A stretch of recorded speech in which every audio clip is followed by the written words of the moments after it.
తెలంగాణలో అధికార కాంగ్రెస్ ప్రభుత్వంపై బీఆర్ఎస్ వర్కింగ్ ప్రెసిడెంట్ కేటీఆర్ మరోసారి తీవ్ర విమర్శలు గుప్పించారు. ఫోన్ ట్యాపింగ్ కేసులో కొత్తగా ఏర్పాటైన సిట్ అధికారులు మాజీ మంత్రి హరీష్ రావుకు నోటీసులు జారీ చేయడంపై కేటీఆర్ తీవ్రంగా స్పందించారు. దొరికిన దొంగ కాబట్టి అందరూ కూడా అదే బుద్ధులు ఉంటాయి అనుకునే ఒక పద్ధతుల్లో ఆయన వ్యవహారం కనబడతా ఉంది. ఆయన కంటిన బురద అందరికి అంటాలని చెప్పి ఆయన పాపం తాపత్రయపడుతున్నాడు, తహతహలాడుతూ ఉన్నాడు. ఒకటి రేవంత్ రెడ్డి గారికి చెప్తా ఉన్నా, ఇలా జరుగుతున్నది మీకు కూడా చెప్తా ఉన్నా, సిట్టు విచారణ కాదు, ఇది చిట్టి విచారణ. చిట్టినాయుడు గారు నడిపిస్తున్న ఒక పనికిమాలిన విచారణ తప్ప, ఓ లొట్టపీసు కేసులో ఇంకో పనికిమాలిన చిట్టి విచారణ తప్ప సిట్టు లేదు, తిట్టు లేదు, ఆడ ఏమి లేదు. 2 ఏళ్ల నుంచి బోగస్ కథనాలు, ముఖ్యమంత్రి కార్యాలయంలో వడ్డించి వార్చే పనికిమాలిన స్టోరీలు, ఒక్కటి కూడా రాష్ట్ర ప్రజలకు పనికొచ్చే కథనం లేదు. పనికి మాలిన స్టోరీలతో 2 ఏళ్ళు టైంపాస్ చేస్తూ ఉన్నాడు. నేను అడుగుతా ఉన్నా ఆయనని, రేవంత్ రెడ్డిని, 1 కాదు 2 కాదు, ఇంకో 1000 వేసుకో, నీ సిట్టులు చిట్టీలు ఇంకో 1000 వేసుకో,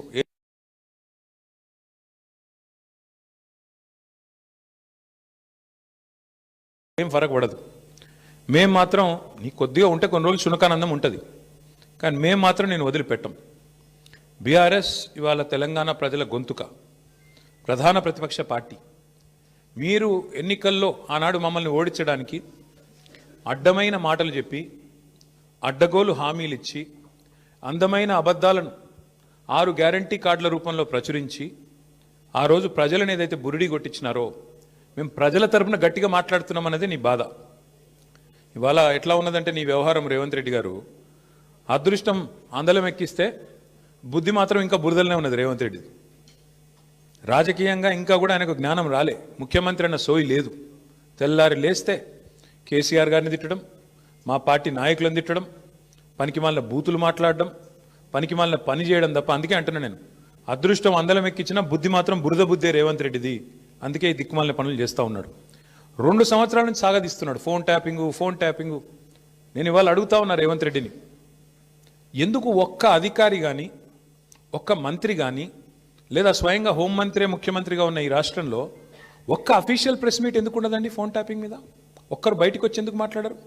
ఎన్ని రోజులు లీక్ల మీద బతుకుతావు? జరిగింది తప్పు అంటున్నావు, ఏం తప్పు జరిగింది చెప్పు.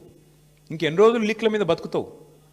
ఎన్ని రోజులు లీకులు ఇచ్చుకుంటా, ఫలానా వల్లదైంది, ఇదైంది, అల్లమైంది, బెల్లమైంది, పనికిమాలిన లీకులు తప్ప ఒక్క అధికారిక ప్రెస్ మీట్ ఈరోజు వరకు ఉందా?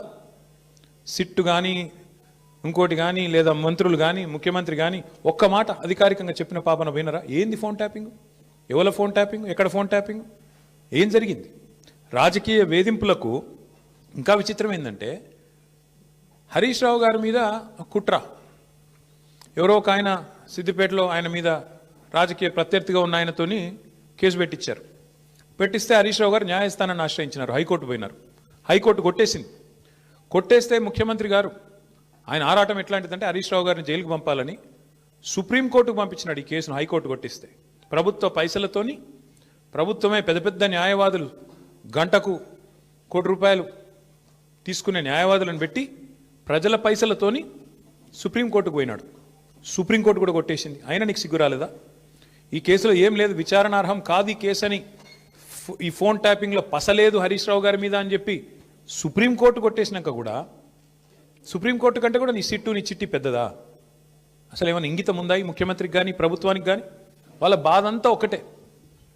నిన్న ఉదయం హరీష్ రావు గారు డీటెయిల్డ్గా ప్రెస్ మీట్ పెట్టి రేవంత్ రెడ్డి బావమరిది కుంభకోణం బయటపెట్టిండు.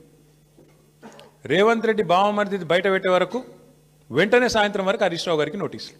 ఇది వాస్తవం, ఏం లేదు ఇలా. ఎంతకంటే నిజంగానే హరీష్ రావు గారు నిన్న చెప్పింది తప్పైతే, నిన్న ఉదయం ప్రెస్ మీట్లో హరీష్ రావు గారు చెప్పింది తప్పైతే, అయితే సింగరేణి సంస్థను, సంబంధిత అధికారులు, బాధ్యులైన మంత్రి గారో లేదా ముఖ్యమంత్రి గారో ఈ పార్టీకి తప్పు వారు చెప్పింది ఇది వాస్తవం అని చెప్పాలి కదా.